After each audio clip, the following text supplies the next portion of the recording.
Good morning. What's for breakfast? What's for breakfast?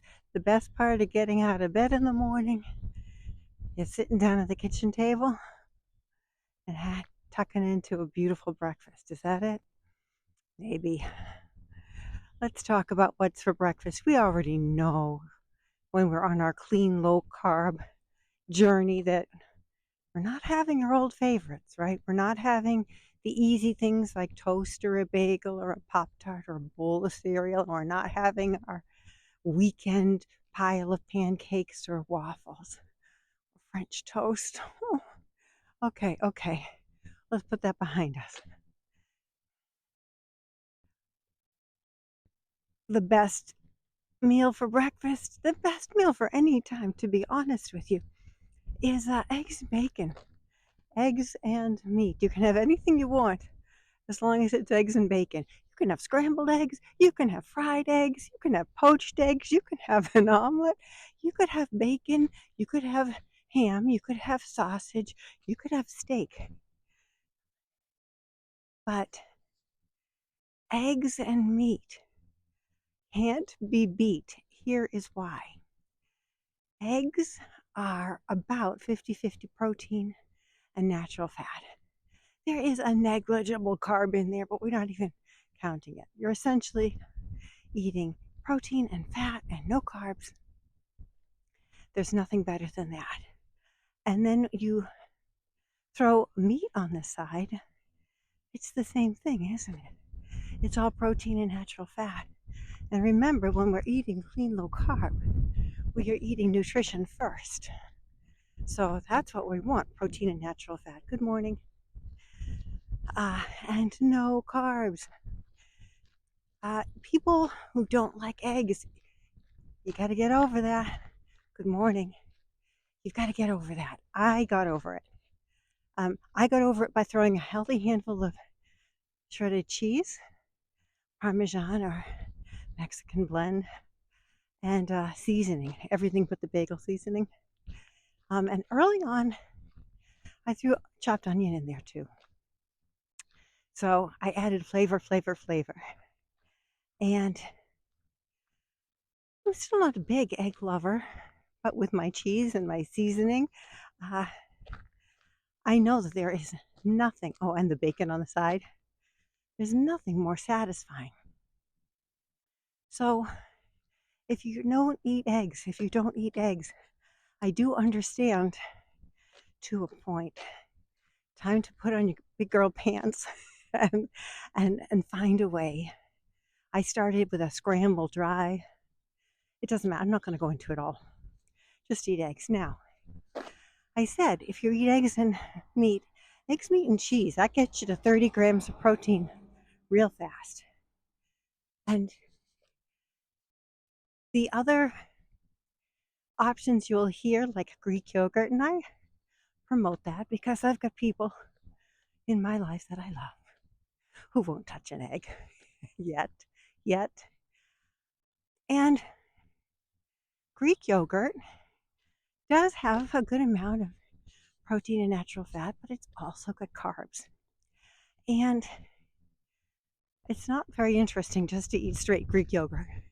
So I add blueberries. There's a lot of good in blueberries. I don't really talk about that much in my 30 steps. But blueberries are worth the carbs, but they're carbs. And nuts. Nuts come with their own natural fat and protein and carbs.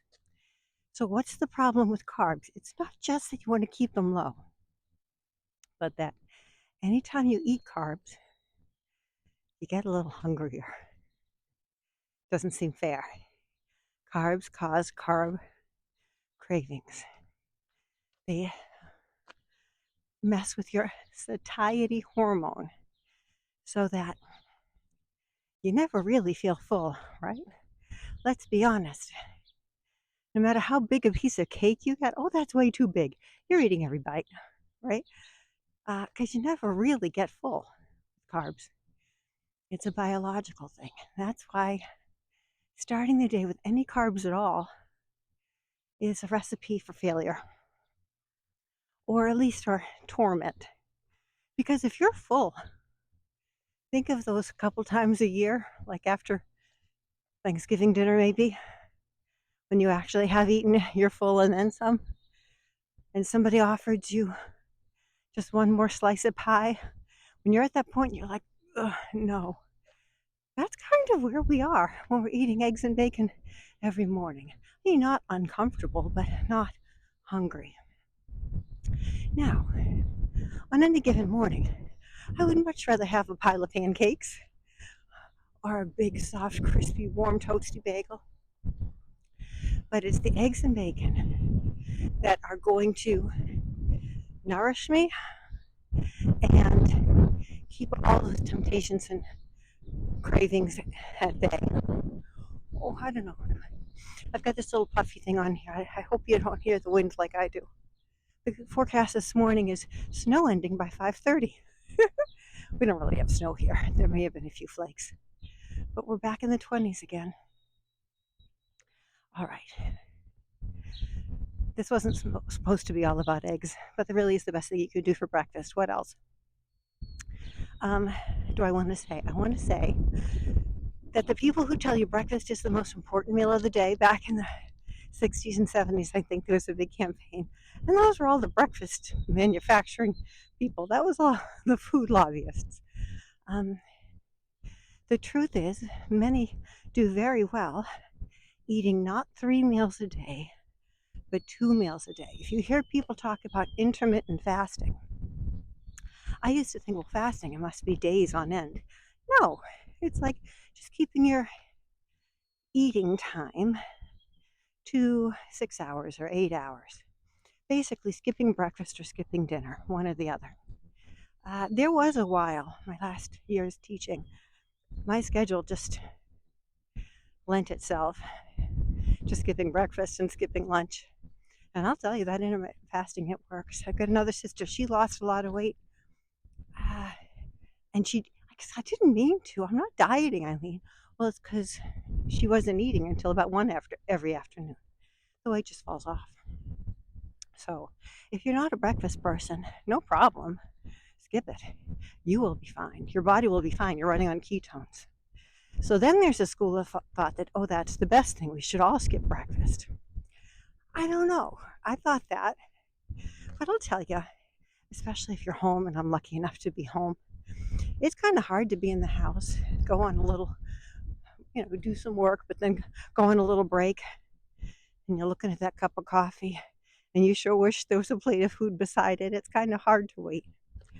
On the other hand, after you've had your fill, I don't think it's that hard to walk away. So I think it's Dr. Barbara O'Neill, who says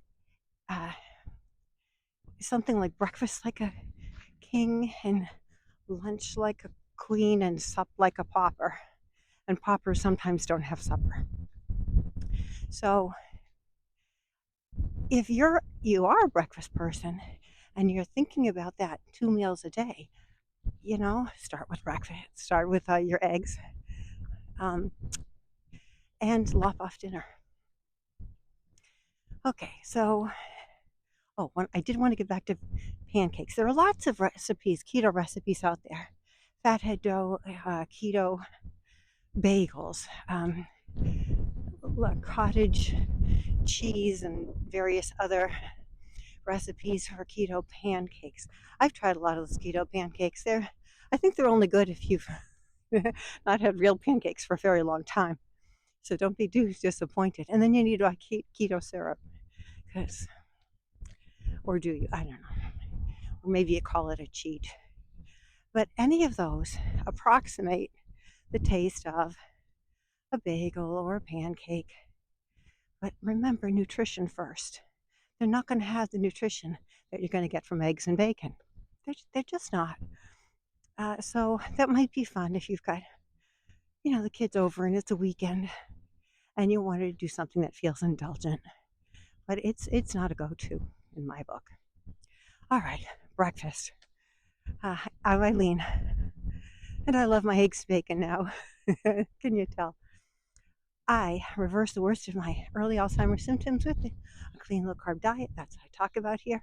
If you're interested in more of my tips, of my thoughts, mostly tips, check the description for some links to resources you might find valuable. Thank you for spending time with me today. Would you please like, share, comment on this video? I would appreciate it. And until tomorrow, stay strong, wise, kind, and good. Choose good food for good health, won't you? Bye.